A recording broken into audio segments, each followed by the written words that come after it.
Hello everyone, it's Seth, probably better known as Saffron Olive, and it's time for another daily dose of Lord of the Rings Tales of Middle-earth spoilers. So we're creeping towards the end of spoiler season. We get the full set on Friday, but today we have a ton to talk about, including a card that might be the most hyped and best and most expensive from the entire set, which means we should probably jump right into it. Start talking Lord of the Rings. Before we do, a couple of quick reminders. Number one, if you need some of these cards, you can snag it from our sponsor Card Kingdom over at cardkingdom.com/MTGGoldfish. And number two, if you want to keep up on all the latest spoilers throughout the day, you should head on over to MTGpreviews.com. Anyway, let's talk Lord of the Rings. First up today, we have one of the most ridiculous and probably one of the most expensive cards in the entire set in Spiteful Banditry. So double red and X enchantment. When it enters the battlefield, deals X damage to each creature, and then whenever one or more creatures your opponents control die, you create a treasure token, but only trigger it once each turn. So if this card seems a little familiar, that's because it's essentially the Meathook Massacre. It's a red Meathook Massacre that trades in being legendary and a little bit of draining for making some treasure tokens. And I've seen some people complain about this being a once per turn restriction. That is a ridiculous complaint. You could not print this card without the restriction. Without the restriction, this comes down as like a free wrath and makes treasures back. It would be absolutely busted. Like if this didn't have the restriction, it would be a Revel in Riches that actually wrath the board when it came down. That would just be a hilariously broken card. So I think this card is really good. Obviously, if you're playing Commander, it goes up in value if you have an ability to use treasures in some way other than just mana. Like if you're a Prosper deck or a Magda deck or a Corval deck or a Gelzeth Prismari deck, then this card is a legit all-star because not only are you sweeping the board, you're also just making a bunch of treasures, which is what your deck wants to do anyway, because it's growing your core vault or making extra mana with Gelzeth or tutoring things with Magda. But I think this card is just a legit red staple in Commander. Like, I don't even think you have to be a treasure deck. If you think about it, one of the downsides of Meathook Massacre is black already has a lot of good wraths. You got Damnation and Toxic Deluge and a huge list of pretty good wraths. Red is not like that. In Commander, red gets Blasphemous Act, and really beyond that, it's a bunch of pretty janky wraths. I think there's an argument this is just the second best wrath in the format if you're a mono red deck. And I think even with the once per turn restriction, the amount of value this is going to generate in a game of Commander is super huge because creatures are always dying. So you play this, you wrath the board, you get a treasure, and then creatures are just going to be trading off throughout the game. It's going to turn into a smothering tithe pretty quickly where you're probably not quite getting a treasure every turn, but you're getting probably every turn cycle a treasure, which is a huge amount of ramp. Like I could see games where you just have this in your opening hand and you just run it out for 2 mana, X equals 0, just to start making treasures. To wrap back around to people complaining about the once per turn restriction, if this didn't have the restriction, it would be Dockside level busted. If it didn't have the restriction, it would be a card where we wouldn't be talking about how it's a really good card. The conversation would be, how long does this last before it gets banned in Commander? It would just be hilariously broken. So even though I don't like the once per turn restriction in general, I think this is actually a really good use of it. This is one of those cases where if the card didn't have that restriction, Wizards just wouldn't be able to print the card. It would be so overpowered it just wouldn't work. So I think Spiteful Banditry, really good Commander card. Arguably the second best red sweeper behind Blasphemous Act. It might also have some modern potential. I think the most obvious modern home is Indomitable Creativity decks, where this comes down, sweeps the board, and then it makes at least one treasure right away that you can take and use for Indomitable Creativity to get your Archon of Cruelty. So I think that is the most likely home. Beyond that, it's red pips for a Red Devotion deck. Not that that's like a tier archetype in Modern, but I would play this in Red Devotion. In Red Devotion, it can sweep the board, it's adding mana symbols for Nykthos, so I think it's got some fringe potential in Modern as well. Plus, remember, this isn't legendary. That's another upside compared to Meathook Massacre. Meathook Massacre, you can only ever have one on the battlefield. Spiteful Banditry, in a 60 card format, you could potentially stack up 2 or 3 of these, make a ton of mana with Nykthos, and make just an absurd amount of treasures whenever a creature dies. So Spiteful Banditry, one of the most powerful cards in this entire set. Like, this card's going to be really good. It's going to be really expensive. Expect to see it a lot in Commander, and maybe even a little in Modern. Speaking of sweepers, we also got one that's not quite as busted in the Battle of Bywater. So 3 mana white sorcery. Destroy all creatures power 3 or greater, then create a food token for each creature you control. So the Battle of Bywater, it compares to like Retribution of the Meek, a really old sweeper that blows up everything power 4 or greater, compares to Dust Dawn, a little bit cheaper than Dust Dawn, and you get some food tokens rather than the Aftermath mode. The question is, where does this card really fit? I think the obvious home would be some sort of aggro deck where you're playing all 2 power creatures, Savannah Lions and Kytheons, maybe Soul Sisters, whereas Soul Sisters tends to have a lot of 1/1s and it's gaining a lot of life, and this turns into a one-sided Wrath where you're blowing up your opponent's Murktides and Death Shadows, but you're getting to keep your entire board. The problem is the most played White Weenie deck in a format like Modern is Mono White Humans, and Mono White Humans, even though a lot of their creatures start off small, they get pretty big pretty quick, and if you're blowing up your own Champion of the Parish, Thalia Lieutenant, and Adeleine, this card loses a lot of its value. So I think this card is of a power level that could be Modern playable. I'm just not sure we have a tier deck that it slots right into, but certainly worth keeping in mind is a cheaper Dust Dawn in some sort of aggro deck where you can turn this into a cheap one-sided Wrath, get rid of all your opponent's stuff, and keep your stuff on the battlefield. Another home that's really sneaky is tokens. I think tokens work really well with this. With like Lingering Soul, Spectral Procession, tokens tend to be 1/1s. Even if you pump them with an Intangible Virtue, they're still 2/2s, so you can keep your team small enough that this doesn't hurt you at all. Blow up your opponent's stuff, make a bunch of food, which is not super good, but it's relevant against aggro. You can gain a little bit of life. So I think there's a couple of potential homes for this card. So the Battle of Bywater, I don't think it's a staple like the new Red Sweeper, but I do think there are potential uses of this card, especially in 60 card formats. Next up, we got a new Dimir legend in Sharkey, Tyrant of the Shire. So 4 mana Dimir, legendary Avatar Rogue. It's a 2/4. It says activated abilities of lands your opponents control can't be activated unless they're mana abilities. And it has all the activated abilities of lands your opponents control, and you can spend mana as well as mana of any type to activate its abilities.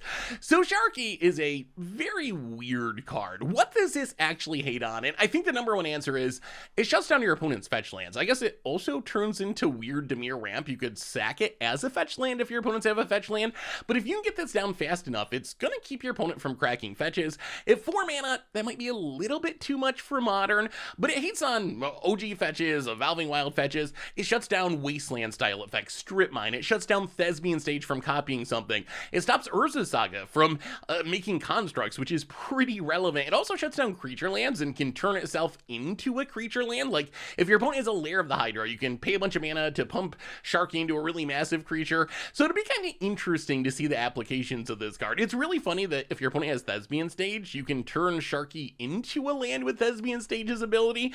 Is any of this actually good is another question. It's really funny and unique. It's kind of like Drana Inland Vala, but for lands rather than creatures. Actually very, very similar.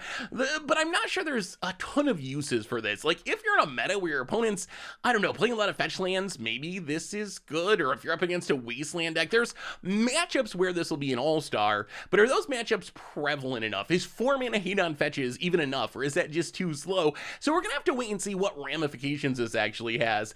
I definitely could see this being a part of a really annoying deck, though. Some sort of like Esper Taxes deck where you got Sharkey and like Aven Mind Sensor and Leon and Arbiter. If you're in Legacy or Commander, you can play Opposition Agent, which is super brutal, and just like jam together all the most obnoxious cards possible and just make it really hard for your opponent to play Magic. So I think that sounds really fun. Whether or not this can actually be in the top tier builds, that's again another question. It also seems like a good Rogues card for Commander. It makes me think of Krim. Whenever I think of Rogues in Commander, I think of Krim because he plays Rogues all the time, and Krim also just likes really annoying people in games of Commander. So even though Sharkey doesn't really do anything super specific in like Sig or Curdle or Anawan, I think that you'll see Rogues players playing it because the theme of Rogues is kind of like just annoy you a ton and maybe I win eventually. And Sharkey is the perfect like just annoy you a ton and maybe I win eventually card. So Sharkey, I don't know if it's a good card, but it's super unique, something we really haven't seen before, and it does have some pretty weird uses. We also got Goldberry River Daughter, another pretty unique card, a 2 mana 1/3 blue legendary nymph, and it has an ability where you can tap it to move a counter of each kind not on Goldberry from another target permanent you control onto Goldberry, and then you pay a blue and tap it and move one or more counters from Goldberry onto another target permanent you control, and if you do, you draw a card. So So this is like mono blue counter manipulation commander, most likely. My first thought when I saw this is, wow, this is ridiculous with the Ozolith. The Ozolith is your creatures leave the battlefield, it gets all their counters no matter what kind. So if you can get some counter creatures to leave the battlefield with an Ozolith out in a Goldberry, Goldberry just taps to get one of each kind of counter on the Ozolith. And remember, this is all kinds of counters. This can steal charge counters, indestructibility counters, any keyword counters, along with +1/+1 counters. So there's a bunch of different counters that you can get on that, which is pretty funny. And then you got the ability to move the counters around to other things. There's also a incredibly janky but pretty hilarious infinite combo. Unfortunately, it involves a Warhammer 40k card, so you can't play it in Modern. It would be Legacy or Commander, I guess. But Goldberry, go see the Water Veil in Out of the Tombs. So Out of the Tombs, the important thing about that enchantment is it gets Eon counters. Its ability isn't actually relevant to what we're trying to do, but on your upkeep, it gets 2 Eon counters. Magosi the Water Veil is a land that you can pay a blue and tap it to add an Eon counter to it, and you gotta skip your next turn, but then you can also tap it and remove an Eon counter from it, bounce it back to your hand, and take an extra turn. So the idea is, you get Eon counters on Out of the Tombs, and then Goldberry can move the Eon counters from Out of the Tombs to itself, and then to Magosi. Magosi, once you get the Eon counter, you just tap it and take an extra turn. So it's like a really janky 3-piece take an extra turn combo, but it is pretty unique. Magosi is like an infamously hard card to break, and this is one of the best uses of it I've seen so far. I think as far as Commander is concerned, really cool is a Saga Commander, like mono blue sagas, where this can remove your Saga counters to make them go back a chapter. Like your Cure Bestasy God gets to lore counter number 2, taps everything down. You can remove a counter to get it back down to lore counter number 1 and get a crack in again. And then you can also use Goldberry to move the counters that you stole from other sagas to future sagas to speed through them and get to their other modes. So it seems like a really cool counter manipulation commander. Also seems really fun is mono blue charge counter commander, where you can use this to like take counters from an Astral Cornucopia and get them on your Lux Cannon to blow stuff up, or to speed up your Darksteel Reactor to win the game. Plus, if you're blue with charge counters, you also get like Vidalcan Infuser, a good way to add charge counters to things. So I could see mono blue charge counter machine being built around Goldberry. As far as competitive uses, outside of combo potential, and I don't think the Magosi combo is actually that potential, if there's some combo I haven't thought of yet, I don't think this is just going to see play fairly. Like, it's only a 2-mana 1/3, it's legendary, it needs to untap, and really untap twice to do too much, so I don't think it's really a, like, 60-card format card, unless there's a combo with it that can let it go infinite. If there is, then this could be pretty good. 2 mana is kind of the rate you want to see for a card that could see play in Modern, so if you can think of some sort of combo for this, definitely let me know. Otherwise, seems like a really fun build-around shenanigan-style commander. Speaking of blue sagas, we also got Scroll of Isildur, a 3-mana blue saga, lore counter 1, gain control of up to 1 target artifact for as long as you control it, and the ring tempts you. Lore counter 2, tap up to 2 target creatures, put a stun counter on each of them. Lore counter 3, draw a card for each tapped creature an opponent controls. So on level 1, this comes down, yoinks an artifact, taps down a couple of creatures, and then you'll draw at least 2 cards with that last lore counter, because the creatures with stun counters will still be tapped from the second lore counter. That by itself isn't super exciting, but I think this could be fun in some sort of like tap shenanigan decking commander. I don't think it's really designed to be a Modern card. I guess if there's a meta where stealing an artifact is actually super relevant, then we could see this maybe having a role in sideboards, but I think this is mostly like, okay, I want to do tap and untap shenanigans. Verity Circle, for example, cares about your opponent's stuff becoming tapped without being declared attackers. It draws you card. Seems to work really well together, and there's a couple of commanders in specific that this seems built for. Like Aboshan Cephalid Emperor just lets you tap down your opponent's entire team, everything without flying for 3 mana, so you can just wait until you're about to get to that 3rd lore counter, activate your Aboshan, and draw a card for all the creatures your opponents control, which is absolutely ridiculous. There's also Timon and Rhoda, which is all about tapping and untapping stuff. Scroll seems like a perfect fit there, so I think that's kind of the main goal of this card, is to be a fun commander card for decks that care about things being tapped. Also also could be good in some goad decks. Like, goad forces your opponent to attack, so it's going to keep their creatures tapped to really maximize the third lore counter, because that's the big payoff on this card. Like, if this is drawing you 2 cards after like waiting a couple turns to build up, it's pretty meh. But if this can be drawing you 5 cards or 8 cards or 10 cards, then that's a really exciting effect. And I think that's what you can do either in the tap style decks or in goad style decks like Furkrog or Crow's Defense Contractor, because you're really good at making your opponent tap their creatures. So I think that's the main home for Scroll. So definitely a sweet saga, probably not for 60 card formats, but definitely sweet if you can get all your opponent's stuff tapped down and use this as a massive source of card advantage. Next on our list, we got a new mythic equipment in Anduril, Flame of the West. So 3 mana legendary equipment. Says equipped creature gets +3/+1. It equips for 2. And then when equipped creature attacks, create 2 tapped 1/1 white spirit creature tokens with flying. If the creature is legendary, create those tokens tapped and attacking instead. So Anduril, I feel like Wizards really played it safe with this one. If you think about what it costs to cast and equip, it's essentially the same as a sword. Like, for this same price, you could be buying a Sword of Fire and Ice that's pumping +2/+2, giving protection from 2 colors, probably drawing you cards, probably dealing damage. And the swords don't even really see play anymore in 60 card formats. Compared to the swords, Anduril looks kinda weak. Like, yeah, it's nice that you're getting spirits, but you can't even block with them right away because they're gonna be tapped. And even if it's on a legend, they're still gonna be tapped. You just get a little more damage. So I feel like, I don't know, this could have been more powerful for how iconic the equipment is supposed to be. I think Wizards could have went a little bit further with it as far as pushing it towards playability. I guess like getting a Lingering Souls every turn that you attack is kind of nice, even if the spirits are tapped. And there is an upside here. One of the upsides is Anduril is an equipment that makes more creatures. So if you equip this to something and get an attack with it, you're going to have those 2 spirits. So even if the first thing you are equipped to dies, you can always put it on a spirit and attack to make more spirits. So it does kind of very slowly snowball with 1/1 tap flyers. I could see an argument for trying it in Modern, although I just don't really see how it makes it. Like I said, we don't even really see the OG sword cycle, the best of the swords, Fire and Ice, Feast and Famine. They don't really make it in Modern or Legacy. I guess maybe very fringe, sometimes it's like a one of in a Stoneforge deck.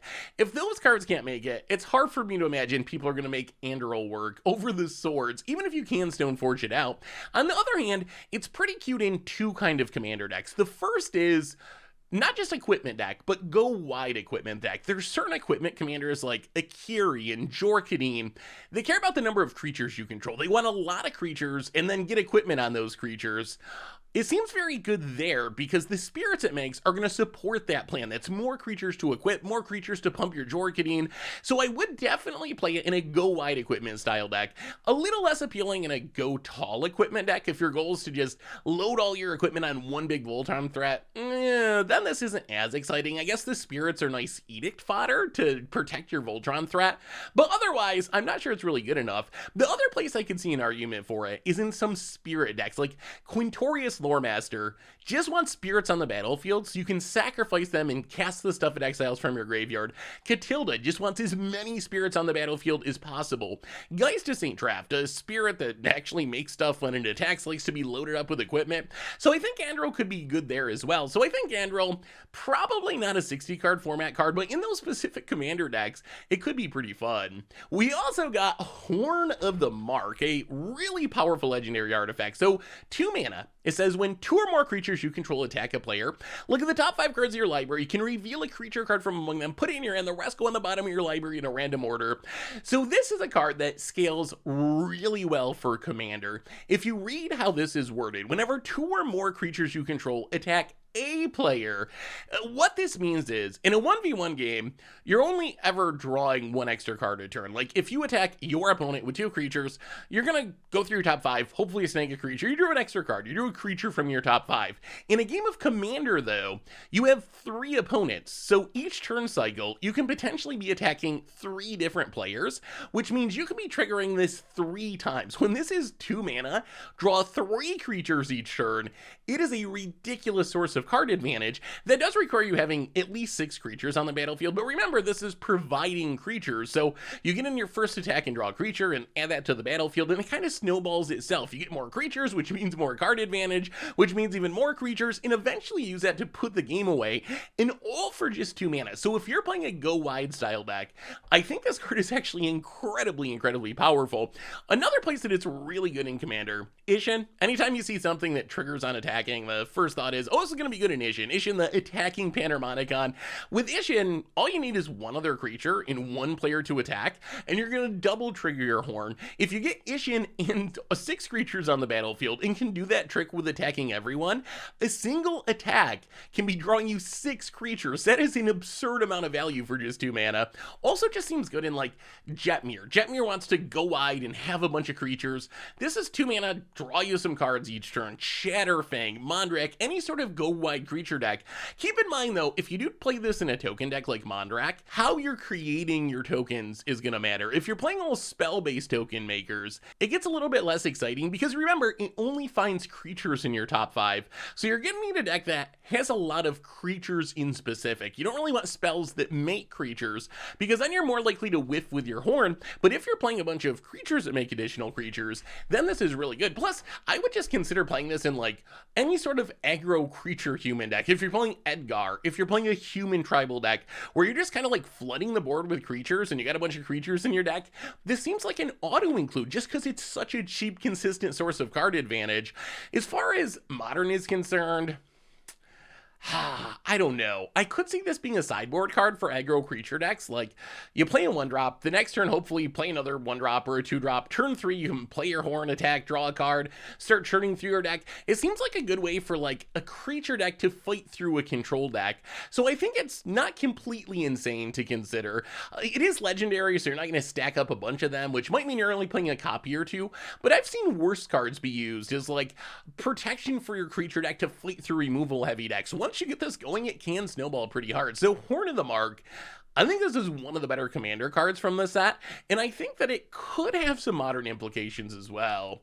Speaking of equipment for commander, we also got Mithril Coat. So 3 mana legendary equipment. It has flash and indestructible, and it gives the equipped creature indestructible, and when it enters the battlefield, you attach it to target legendary creature you control. So this is essentially Darksteel Plate, Hammer of Nazan. We've seen a few equipment now that give the equipped creature indestructible. I think if you're playing Darksteel Plate, I think Mithril Coat is pretty much an upgrade. Yes, it is 1 more to equip, but the fact that you get a free equip to a legend more than makes up for that, because remember the floor on this is essentially Timely Ward. It's essentially 3 mana, instant speed, flash this in, protect your commander, and since it's colorless, you can play this in literally any deck. So I think that's going to be the main use of this card. Really good commander protection. If you're not putting on a legend, then it is slightly worse than Darksteel Plate, I would say, just because the equip cost is a little bit higher, but in commander, because you have a legend as your commander, that shouldn't really be a problem. So I think if you're someone who's playing Darksteel Plate, now you just play Mithril Coat. If you really want to protect your commander, or you're some sort of Voltron deck that has equipment synergies, then you could theoretically play both of them. But again, we've seen cards like this in the past, but this is probably the best version of them, at least for some decks. Next up, we got a new Smeagol and Smeagol Helpful Guide. So 3 mana Goldberry, 4/2 legendary halfling horde. So at the beginning of your end step, if a creature died under your control this turn, the ring tempts you, and whenever the ring tempts you, target opponent reveals cards from the top of their library until they reveal a land. Put that card on the battlefield tapped under your control. The rest go into their graveyard. So Smeagol, if you can consistently have the ring tempting you, which in a sacrifice deck Smeagol lets you do by itself, it's a 3 mana ramp every turn, but you're ramping from your opponent's deck with a bit of a drawback that you're filling your opponent's graveyard. I think this card is actually pretty sneaky good as a sideboard card in Modern, though. There are certain decks in Modern and in Legacy they don't actually play lands. These decks are Goblin Charbelcher and also Oopsal spells. These are decks that need 0 actual lands in their deck for their combos to work, so they play all MDFCs. MDFCs don't actually count as lands. In your deck, they're their spell side. So against Belcher Oopsal spells, Smeagol is play this, have a creature die, have the ring tempt you, mill your opponent's entire deck, win the game on the spot. Or just have the ring tempt you in another way, win the game on the spot. So I think this is actually a hilarious hate card against Belcher, against Undercity Informer decks. I could also see this played fairly in one of my favorite legacy decks, which is Nick Fit. And the Nick Fit bar isn't super high to get over, but Nick Fit, it's this unique Goldberry-based legacy deck that just kind of tries to ramp into big janky things like Noxious Gearhulk and Thragtusk and Primeval Titans, and the main way it does it is Veteran Explorer being sacked to Cabal Therapy. So you Cabal Therapy, take something out of your opponent's hand, double ramp with Veteran Explorer. Smeagol seems really good there. Like, turn 1 Veteran Explorer, turn 2 Cabal Therapy, sack the Veteran Explorer. You get to take something from your opponent's hand, you double ramp, that'll give you enough mana to get Smeagol down for 3 mana, and then since you had Veteran Explorer die, you'll trigger Smeagol on your end step, get tempted by the ring, and then you'll ramp from your opponent's deck and mill your opponent a little bit. The milling your opponent is a little bit of a double-edged sword. Like, yeah, in theory, you could mill your opponent out, or yes, if you're playing Belcher or Oops All Spells, this is going to be absurd and it's going to win you the game, but it also is a drawback sometimes. You're filling your opponent's graveyard for Flashback and for Delve and Recursion and Reanimation, but I still think seems like a nice one-of in a Veteran Explorer Nick Fit style deck in Legacy. As far as Commander is concerned, I do have a little bit of concern about the sort of body and mind problem of filling your opponent's graveyard, but I still think Smeagol is a pretty nice addition to sacrifice decks. If you're going to be consistently sacrificing something, this is letting the ring tempt you every turn. It's ramping you every turn, starting on turn 3. So if you're building like Corvald or Thalian Gitrog Monster or Original Gitrog Monster or Slimefoot and Squee or Marin, I think that Smeagol's a nice addition there. Like, 3 mana repeated ramp is a pretty strong effect, plus you get the bonus of the ring tempting you. I think this is also designed to be a commander. If you look through the Lord of the Rings set, it seems like Wizards tried really hard to make sure there were ring tempt you commanders split across the colors. And I think Smeagol is the Goldberry version. So if you want to build a Lord of the Rings theme deck around the ring tempting you, Smeagol's just the way to go. You can play Gollum in the deck, and Gollum works really well with Smeagol. Also kind of a sneaky Nazgul commander. You can play all 9 Nazguls, the ring's tempting you, you're growing your team. So I think that's the other place to play Smeagol in Commander as a ring tempts you commander in Goldberry. So Smeagol, hilarious hate card against Oops All Spells and Belcher. Maybe some sneaky sacrifice potential in 60 card formats. I mean, a 3 mana 4/2 isn't a horrible stat line, and then a nice ramp addition, or just play it as a ring tempts you Goldberry commander. We also got the rest of the box toppers from the set. So if you snag a booster box of Lord of the Rings, you'll get a 1 card pack that's gonna have one of these cards as kind of a bonus, and there's some pretty valuable cards. They're all reprints, reskinned to be Lord of the Rings flavor. So the big winners from batch 2, Aboro Palace in the Clouds, Buckberry Fairy. It's like a $60 card. The Dreadmarshes or Urborg Tomb of Yawgmoth is like $30+. Gemstone Caverns is like $60. Cabal Coffers is over $30. So there's a bunch of like pretty expensive cards. So if you get a little lucky with your box topper, that is going to knock a bunch off the cost of a box. I actually did a little research on this. Some people have been asking me, like, how much are the prices of these cards going to drop? Are we going to see these really playable in-demand lands get much cheaper so people can pick them up for Legacy or Modern or Commander? And the answer is the prices should come down a bit, but don't expect them to crash super duper hard. If you look at past sets that had box toppers, being printed as a box topper usually does help decrease the price of a card, but I wouldn't expect a $60 Gemstone Caverns to drop down to $10 or something. Could it drop down to $40 maybe and start trending that direction? I think that's definitely a possibility, so maybe there'll be a chance to snag some of these cards at a discount. Speaking of weird additions to the set, we also got the 5 Jumpstart cards from the set. So these you will not find in normal boosters. They only come in the Lord of the Rings, Tales of Middle-earth, Magic the Gathering Jumpstart boosters. And Jumpstart boosters, if you're not familiar with them, it's essentially a new player product. The idea is you can open the packs and just play with them right away and battle each other. So the cards are usually pretty powered down. Out of the 5 cards from Jumpstart, I would say Saradoc and Eleanor Gardner are the 2 that are like somewhat relevant. Saradoc, Mono White Halfling Commander. It's not going to make it in 60 card formats. I don't think there's any chance. But Mono White Halfling Commander, I think it's fine. I kind of wish it referred to Kithkin and Halflings, because then it would be more relevant with Magic cards. You could build a deck that kind of combines the Magic version of Halflings, Kithkin, with the actual Halflings. But still, like, if you want to play Halflings, it's a fine Mono White option. And then Eleanor Gardner actually seems decent for a food-based commander deck. ETBs make a food. On your end step, if you sack a food this turn, you get to ramp a basic land. Search your library for a basic land, put it into play tapped. So this is, if you can have a food be sacrificed, kind of like a solemn simulacrum, but if you can keep sacking food and keep it on the battlefield, it can be ramping you every turn. So not like super push or anything, but probably good enough for food tribal commander. The cards in the middle, Elvish Mariner. Blue Elves is just a weird color for most elf decks. I guess it's more of a scry tribal card, so if you're playing Elgith or something, it's probably worth it. Otherwise, pretty minimal applications. Ring Race, just a little too slow. In its removal mode, not really good enough to kill things. I wish the removal mode, like for 6 mana, couldn't it just ETB destroy a creature? -3/-3 just isn't enough to kill most things. And then Assault on the Osglyph, I guess for like a casual orc or goblin deck, it's fine. You like amass and then give your stuff double strike and haste, but it seems a little bit slow and expensive to really be a competitive finisher. Moving on to the lower rarity cards, we got another interesting food card, or I guess token card, Shire Shirriff. So 2 mana 2/2. Halfling Soldier with Vigilance. When it enters the battlefield, you can sack a token. When you do, exile target creature an opponent controls until it leaves the battlefield. So this is essentially a Banisher Priest effect, but at a discount. Normally we see 3 mana be the going rate for these creatures that exile something as long as they stay in play. So you're getting a discount. The drawback is you got to be able to sacrifice a token for it to do anything. However, there are certain decks like Cat of Index where sacking a token's not really a drawback. It's kind of what your deck wants to do anyway. So I think the fact that this is like a 2 mana Banisher Priest, it is also a Soldier, which is a semi-relevant card type. I think that means this card could have some implications somewhere in a token deck as a fine source of temporary removal.